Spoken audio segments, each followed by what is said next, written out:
I'm at NAB with David Newman from GoPro. Now I'm at GoPro today because GoPro has done something quite extraordinary. They actually own the Cineform codec, a very sort of famous codec in recent times for its mezzanine format, its capabilities, and some of the amazing things it did in its day, until like the DHxHDs and the ProRes, which were free with the other software, sort of have taken its place. But now there's a new move by GoPro, and they've offered Cineform into the SMPTE body to make it a standard. Now this really changes the story for Cineform to a degree, and I want to talk to GoPro and David Newman here today to see what their idea was for doing this, what they see it doing in the future, and how we may start using this codec. So David, first of all, thank you very much for putting that standard into that Cineform into the standards body, because as you know, it's a very good codec. It took us a long way in its day, yep. And I think it could take us a long way in this new future of 4K and these and beyond. In That's fact, right. I will say that was one of the driving reasons for us to release it. We knew that when GoPro acquired Cineform, it was for a particular technology reason. Resolutions were getting higher, and we have a vast consumer market whose home computers weren't necessarily powerful enough to play the camera format, H.264. And now we've got 4K 30, that's even worse. People haven't been upgrading their computers as much as they used to. The growth of computer performance has slowed down a little bit, so we're increasing in resolution and frame rate. Pixel count per second is increasing, doubling every couple of years, but our computer power has not. So in some ways the need for an intermediate codec is just as prevalent as anything. It's actually, I would say it's even bigger than ever. Yeah. With 4K, and especially when we're talking about the push into sort of raw type workflows. And I just want to put here, like have talked to a number of companies so far in my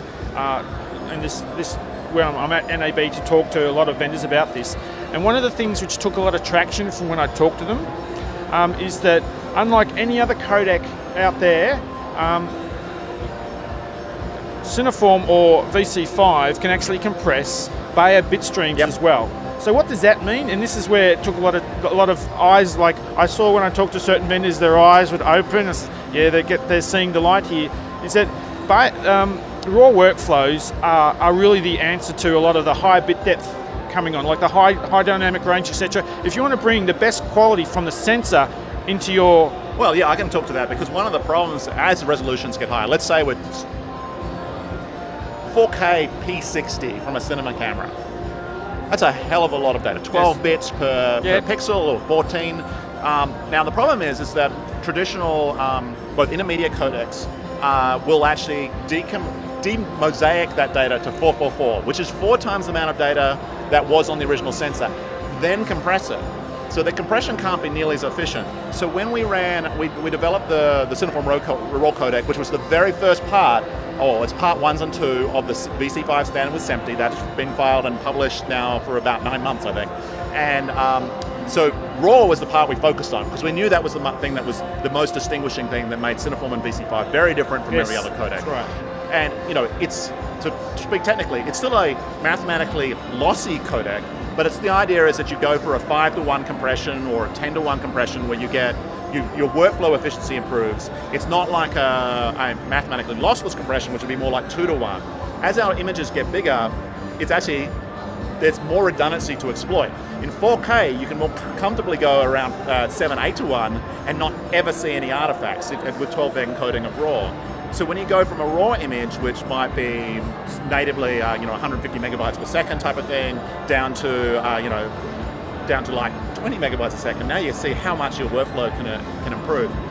And because we used wavelets, wavelets have this natural kind of pyramid encoding scheme where you're not always going to have a 4K monitor there. You don't always need to present at 4K, and we can encoding 6K and other resolutions right now. So you can decode at sub-resolutions at a vastly improved performance. So that was another thing that Cineform developed, I don't know, 15 years ago. But this is one of the secrets to why Cineform is so interesting, is because, for example, let's take something we know, and people watching this would know, is like the Red camera. It broke the industry, and it uses this Red RAW, which is a compressed Bayer. and it's basically a Bayer with a JPEG 2000 type compression on top, right? Now JPEG 2000 is a heavy compression. You need a lot of CPU, a lot of grunt to decode it. In fact, I will say that when Cineform was founded, we thought we'd use JPEG 2000. That's right. And then we realized, oh my God, this is, it's a good codec. I mean, there's nothing wrong with that. It's a fantastic codec, but it's about 8 to 10x more compute intensive than what we ended up doing. That's right, and that's why we have the special decoder cards. What are they called again? Red Rockets. Red Rockets. Rockets. They were. That's right. All they were was JPEG 2K decoder for the bit stream. Now the interesting thing about this is is that you take a 10% hit in size, but it's 8 to 10 times faster, which means you can edit a raw codec in VC5 on a laptop. Yes. Now that's not possible at the moment. So the adoption of VC5 will allow that. And this is why it's like, this isn't just a replacement for I'm very much behind replacing proprietary codecs with open standards because it gives the freedom and other bits and pieces, but it also allows us to do something we haven't been able to do before. And being a standard, so we'll get into other software, it'll be part of the software, it'll be there, it won't be an extra cost, etc. It should permeate through the industry, and we'll all be using the same codec. Well, I mean, a perfect example of this, while we hadn't finished the VC5 standard, which is very, very close to Cineform, but not exactly, because we took the feedback from the standards committee to make it better. I know. Yes, it's based on VC5, but it's not VC5. Yes, that's right. But we the codec is now you've switched those. Yeah, based on Cineform, but it's not Cineform. Yeah. Yes, but I'll talk about that in a moment. We licensed, basically Adobe ships the Cineform codec now for free in the CC tools. Yes. And that was our first foray into making sure that when you take content and you put it in this format, you can use, if you don't own GoPro cameras, and of course our GoPro Studio will transcode it into Cineform, it's behind the scenes, does it all the time. You can take those assets and it'll go straight into Adobe CC without having to do any more work to them. But if you can start with, red camera footage, go straight through CC, transcode it to Cineform to get the extra performance. So these are sorts of, we're already enabling that, but what we're working towards basically making the Cineform SDK that GoPro provides, the GoPro Cineform codec, and actually making it VC5 compliant. So we have the standards work that we did, which is basically the code that comes through the SMPTE. The SMPTE agreement is a reference design to allow you to verify your bit streams and actually build your own, whether it's hardware or software. So what we're saying here, and this is an important issue, is that GoPro, you've helped make this into a standard.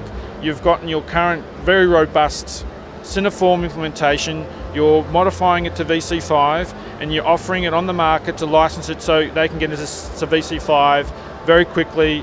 Yeah, it's more of a traditional, like H.264, and you can go and license that. You can go to FFmpeg, you can go and license X.264 with a performance implementation. You can go to main concept, and we are just going to be a vendor. You can come and license our performance implementation. That's right. But anybody can implement it based on the standards that are. I understand that, but if you want to, so because it's a standard, anyone can implement it. Yes. But you're offering, if you want to take the high road and go real quick, you'll help them do it based on your robust implementation. Yeah, it's a long process that we'd love to have. I'd love to say at this show we're ready to ship the VC5. Yeah, I know. This takes time. This is I understand. VC5 has still got the MXF wrapping site still has to be ratified, so it's not completely finished, but it's well on the road. And so that's good. Well, we could actually say that it's complete for an image encoding essence. Yes. So you can actually take any planar RGB multiple channel, up to 24 bits per channel, raw, and encode that as per frame compressed assets. But the way you wrap it, whether you put it into an MP4 or into an MOV or into an AVI or into an MXF, that's right. The standards for MXF, which is managed through SMPTE, that has not been completed yet, and we just think that would be a desirable. That's right, and I attend those meetings a lot of the time with Lars and Ed and Brian, and I just monitor what's going on because I think this is a significant development in the industry, and I just like to be the fact that I'm standing there when it happens. But another aspect I wanted to go into and talk about, because I've been talking to other vendors and issues about RAW, like one of the significant developments about VC5 and the fact that it can compress a raw bit stream is that it'll be the first standard that does that. Yes. And when you talk to the vendors and they're talking about, okay, who's made a camera this week and what's their version of RAW? Yeah. And then they have to spend another 2 months implementing their version of RAW when they could all implement a standardized version of RAW, and it'll just work without any more spending of thousands of man hours on development. This is a big problem with the finishing tools companies. You ask them and they hate it because they're spending all this extra money for no real return. And this is what standards are for, to stop this waste of time. So it's a significant, it's significant that we're getting a standard in this, because RAW is becoming more important. We want to store as much bit depth as possible going into the production chain, because with the high dynamic range issues coming on and making more effective that with the tone mapping and other techniques coming along in the standards bodies as well, to use them, we need these standards to make it easier to get to where we can utilize them. So, this is all like, I know this is like looking to the crystal ball, but as a production geek that I am, as you have to be to know it this well, this is significant changes in the industry that if you are a workflow consultant or a colorist and other bits and pieces, you need to know about these coming down the line, because they will make your job easier. They will improve the pictures on your screen, and this is why this GoPro initiative is thanks, mate. It's good work. So that's about anything else you want to say before we move on? Well, I will say, just because you say thanks GoPro, it's really thanks to Nick Woodman, because when he acquired Cineform, there was the opportunity of just saying this is our secret sauce, and at Cineform we couldn't make it a standard because we sold codecs. I mean, practically that's how our business model was. Yeah, that's right. And to switch that around and say, well, make that component free is a very difficult thing. Yeah, that's right. And it was just the vision Nick had was that, well, if resolutions go up and these problems become worse, and if we provide this format as a standard and that eases the workflow, haven't we solved our customers' problems? And so, admittedly, Brian Shunk, he's been working non-stop on VC5, and I've been helping with that, and not nearly as much as Brian and Ed and those guys over helping us out in the SMPTE projects. And thank you for your involvement, and Lars, of course, has been really an incredible contributor. Yeah, it's been a lot of work, and SMPTE, I've been looking into SMPTE and studying what they're doing, etc. And it's really quite. You take a step back when you realise the amount of man hours and contribution from individuals and companies to bring SMPTE forward, and you don't and how it brings the whole industry forward. And I'll just say it again: if you're interested at all in SMPTE, have a look and maybe even become a member, because it needs your support. Oh, there's so many exciting things happening in the video space on SMPTE, the HDR work that's going on there right now. Well, now we're through the digital transition, because I mainly followed the cinema exhibition side, but the transition is over. There's sort of all the excitement's moving over to here now, to what's happening at the NAB with, now that we are all digital through to the projection, there's a blue sky now. There's endless possibilities of what can be done. And this is a booster rocket on that ship that's going into that blue sky. So, bring it on. All right, I'll let it go. Thanks, David. I appreciate the chat, and I hope you have a good NAB. You've got some interesting things down there. And just quietly mention, I saw that new. You've got this transmission system now.